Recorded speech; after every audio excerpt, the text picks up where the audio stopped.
Hi, everybody. Now I guess it's public that my chief of staff makes Taylor Swift bracelets. So Brian will sell them at a small commission. I'd like to say his two teenage daughters make the bracelets, but actually Brian's made a lot of the bracelets. So if you need a JP200 bracelet, there are some available. Thank you for being here today, and thanks to Ruth Lawson again, as always, and all of our sponsors for putting on a great event here today. With a certain artist in town over the weekend, speaking of Taylor Swift, it got me thinking about our happenings on the council recently. So let's just say we have a lot going on right now. But hopefully we'll shake it off, because it was a cruel summer. And I'll stop right there. When I was thinking of the state of Jefferson and how to characterize it this year, I was brought back to my childhood. Growing up on Academy Drive in Metairie, riding my bike from there to the bike path along the lake to Bucktown and all the way back when lush trees lined that entire stretch. Who remembers the old bike path when all those trees were along there? You had the benches where you could stop. It was great. Riding the go-karts at the St. Angela Fair every year. Cynthia, you remember that? It's great. Walking next door to Express Deli to get a po' boy, or down the street to Zach's for yogurt, or an after-school treat at Swenson's on Severn, putt-putt on a Saturday at Transcontinental and Veterans, maybe throwing caution to the wind at that rusty trampoline park on Veterans, a McDonald's birthday party, Orange Julius in the mall, donuts from Mackenzie's, movies at Lakeside and the Galleria, dinner at House of Lee, right? Everybody. Looking back, it's clear that the 1980s were God's greatest gift to humanity. However, we can't live in the past. Things change. My parents no longer live on Academy Drive. The trees are gone from the Lakefront Bike Path. The go-karts were outlawed. Express Deli, Zach's, Swenson's, Mackenzie's, putt-putt, the trampoline park, the old movie theaters, Orange Julius, House of Lee are all gone, and nobody has McDonald's birthday parties anymore. But hopefully, through all the change, through the evolving segments of society, we get better. Though I don't believe outlawing the go-karts made us better. That was just taking all the fun away. Jefferson Parish, the parish that we love and call home, the parish that is distinctly different from its neighbor, helped shape who I am today and where I went in life, and it continues to shape me today. Now I'm in the position to return the favor. We are all in the position to return the favor, to help shape the Jefferson Parish of the future. The parish president, the council, business leaders in this room, young professionals, all of us. We need to return the favor every day, week, month, and year. Because remember, we're mere placeholders here. No one in this room is so important that their company will just cease to exist. It'll collapse without them, with the possible exception of Mr. Bob. Maybe it'll collapse without him involved. We are here for a finite period of time. So it's important for us to use every opportunity to leave Jefferson Parish better than we found it, for my kids, for your kids, and future generations. It's important that we reevaluate our roles here often and ask ourselves, what are we doing today to build a Jefferson Parish of the future? In government, as you know, it's not always easy, and there are some disagreements, some more public than others.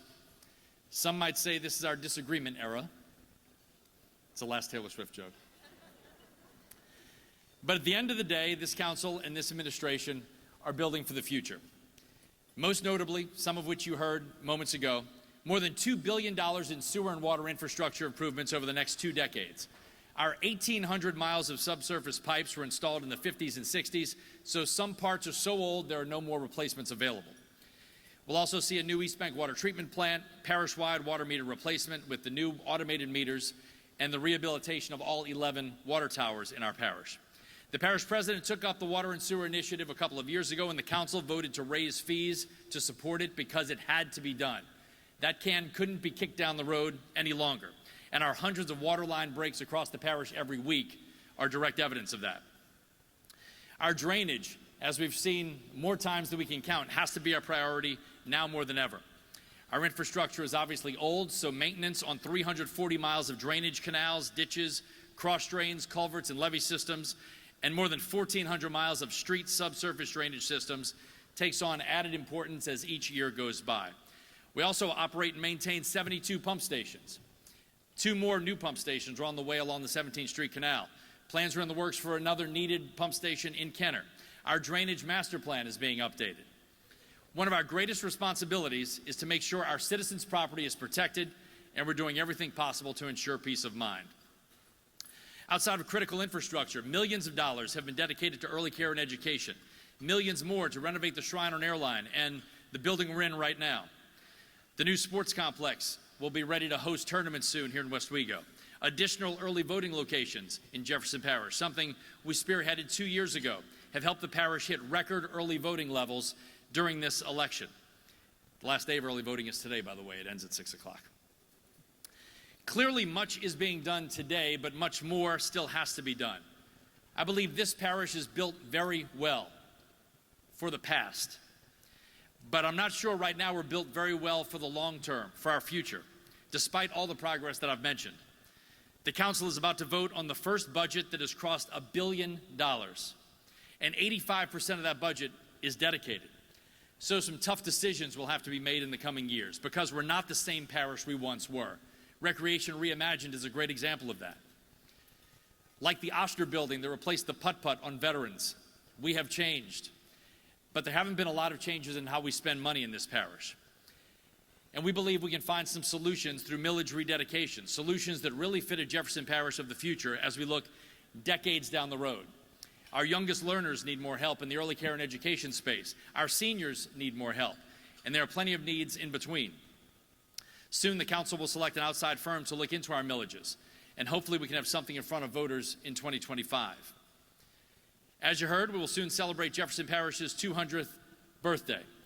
During the bicentennial year, we'll certainly reflect back on great milestones and significant achievements. However, I believe that Jefferson Parish's greatest moments lie ahead. Our challenges are many, but the desire to meet those challenges is unmatched.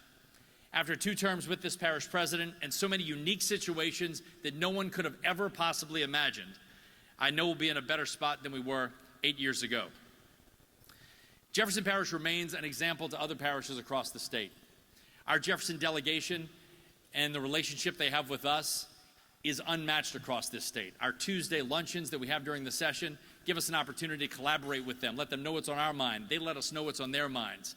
The working relationship on the local, state, and federal level here in Jefferson Parish is incredible. We have strong leadership across the board here, a robust business community, a strong tax base, and desirable neighborhoods. But where do we go from here? That's a question I hope we can all answer in different ways to provide the greatest path forward. To achieve extraordinary results, others must be empowered to do great things. Leadership is collaborative. And on that note, I'll leave you with a quote from President Reagan, my favorite president.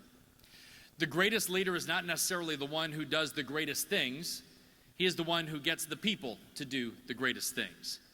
So thank you all for doing the greatest things, for leading, for following your leaders in this parish. Thank you for your investment of your time and your talents in Jefferson Parish.